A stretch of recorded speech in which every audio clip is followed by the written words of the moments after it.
Have you ever met someone who just doesn't need your approval? They don't post their wins on social media. They don't fish for compliments. They don't need you to tell them they're doing a good job. It's not arrogance. It's not insecurity. It's something else entirely. There are people whose brains are wired in a way that external validation just doesn't register as important. They built their own internal measuring stick. And they don't need anyone else's opinion to know if they're on track. The perfect example, an entire generation that was accidentally trained not to need validation. Generation X. Born between 1965 and 1980, let me show you how this happens. Picture this, it's 1982. You're 9 years old, school just ended, you walk home alone, no parent waiting. No one tracking your phone because phones don't exist yet. You pull a key from around your neck. You let yourself into an empty house. You make a snack, you do your homework, you watch TV, your parents won't be home for another 3 hours. This wasn't unusual. This was just normal life. By the mid-1980s, about 40% of kids came home to empty houses every single day. They called them Latchkey kids because of that key around their neck. And here's what that key really meant: you're on your own. Nobody's watching, nobody's checking. Figure it out yourself. When you spend your entire childhood unsupervised like this, something happens in your brain. You stop looking for external feedback because there is no external feedback. There's nobody there to give it. You learn to evaluate your own choices, to trust your own judgment, not because you're confident, but because there's literally no one else to ask. Here's what happens psychologically when you grow up this way. You learn that actions have real consequences, immediate ones. Break something, you better fix it before your parents get home. Forget your homework, nobody's there to remind you. You just fail, leave the stove on, the house could burn down, there was no buffer, no safety net catching your mistakes. Psychologists call this a high-stakes learning environment, and it does something specific to how you think. It makes you plan ahead, not in an anxious way, in a practical way. If I do this, then that will happen, so I need to prepare for this other thing. Gen X doesn't plan obsessively because they're control freaks. They plan because nobody else was planning for them. Nobody else was paying attention. And here's the key part. When nobody's watching you succeed or fail, you stop needing them to notice. You stop seeking validation because validation was never part of the equation. You did well, good, you know you did well, that's enough. You messed up, you know that too, and you fix it yourself. This created a mind that doesn't look outward for approval, it looks inward for assessment. But it goes deeper than just being alone after school. Gen X didn't just grow up unsupervised. They grew up watching every promise fall apart. Their parents said get married and stay married. Then divorce rates exploded. By 1980, half of all marriages were ending. Their parents said work hard for a company and the company takes care of you. Then the 1980s happened. Massive layoffs. Downsizing became normal. People who gave 30 years to a company got fired in an email. Their parents said follow the rules and you'll be okay, but the rules kept changing. Every few years, different rules. So Gen X developed what psychologists call adaptive skepticism. It's not quite cynicism, it's more like healthy distrust. They hope for good things, they really do, but they don't expect them. Because expecting good things has historically led to disappointment. And here's how this connects to validation. When the world keeps breaking its promises, you stop trusting the world's judgment. You stop caring what society says you should want or should do, because society lied, repeatedly, so you create your own standards, your own definition of success, and you don't need anyone to confirm you're right, you already know.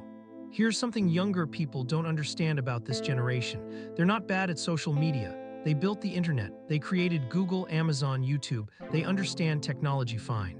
They just don't trust it with their lives. Gen X grew up in the last era where privacy was automatic.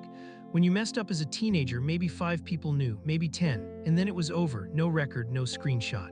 No viral video, the mistake just faded away. The idea of voluntarily broadcasting your entire life to strangers, that doesn't feel liberating to them, it feels dangerous. And this is directly about validation.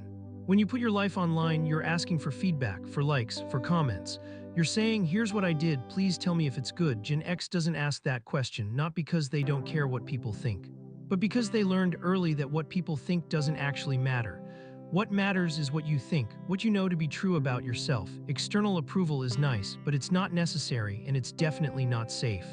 Let's talk about why Gen X uses irony for everything. Not sarcasm, irony, the ability to care about something and make fun of it at the same time. This came from somewhere specific. Gen X grew up during the Cold War. They did nuclear attack drills in school.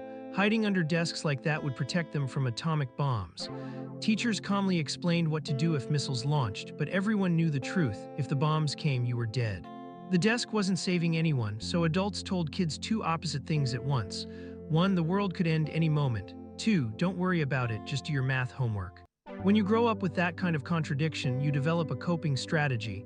You learn to not take things too seriously, to keep emotional distance, because caring too much makes you vulnerable. And vulnerability is dangerous when nothing feels stable, so you make jokes, you use irony, you care, but you pretend you don't. This is another form of not needing validation.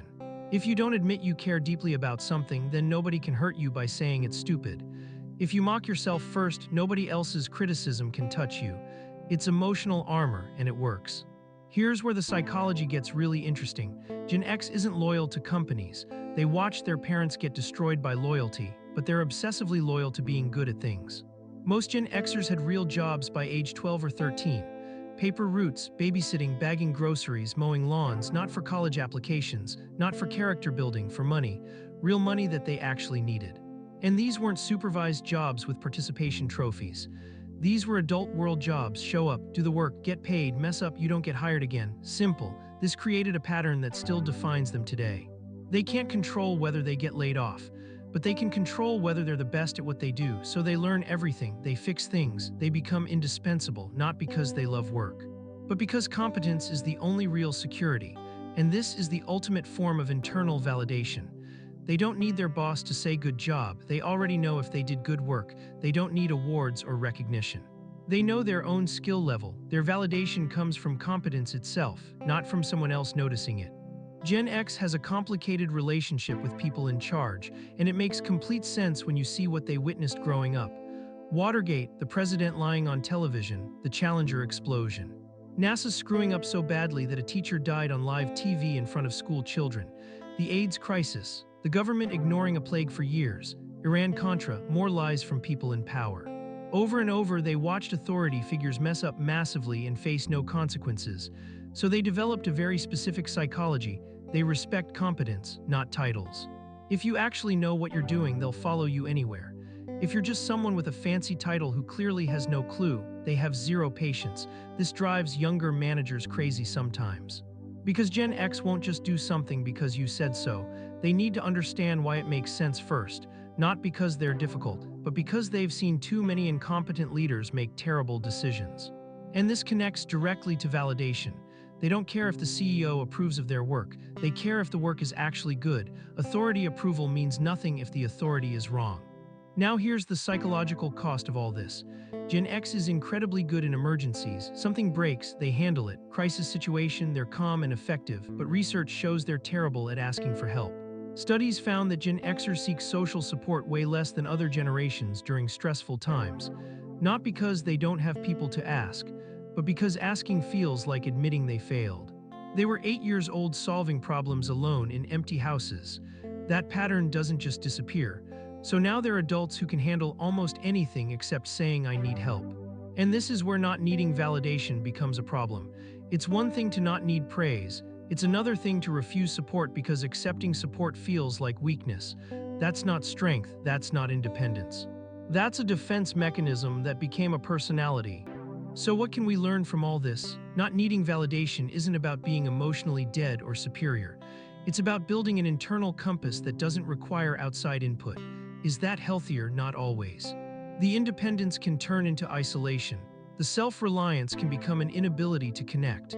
The not caring what people think can become not letting anyone in. But it's a real psychological pattern. And Gen X is the perfect case study because an entire generation developed this pattern at once. Same circumstances, same outcome. Empty houses created self-reliant minds. Broken promises created internal standards. Absent validation created people who don't look for it. Whether you're Gen X or not, if you recognize this in yourself, now you know where it comes from. If you've ever felt like you don't need anyone's approval, if you've ever thought praise feels uncomfortable or unnecessary, if you evaluate yourself by your own standards and nobody else's. That's not a personality flaw, it's not emotional damage, it's a psychological adaptation, one that has costs and benefits. Gen X just shows us what happens when an entire generation learns this lesson young. They're in their 40s and 50s now, running companies quietly, raising kids, fixing what breaks. They don't post about their successes, they don't look for credit, they don't need you to notice. And if you ask them how they're doing, they'll probably just say fine, We figured it out because that's what they always do, figure it out on their own, without needing anyone to tell them they did it right. Thanks for watching. If this helped you understand why some people don't need validation, or if you recognized yourself in this pattern, let me know in the comments. And if you want more psychology content about how different minds work, subscribe to Mind Still. See you in the next one.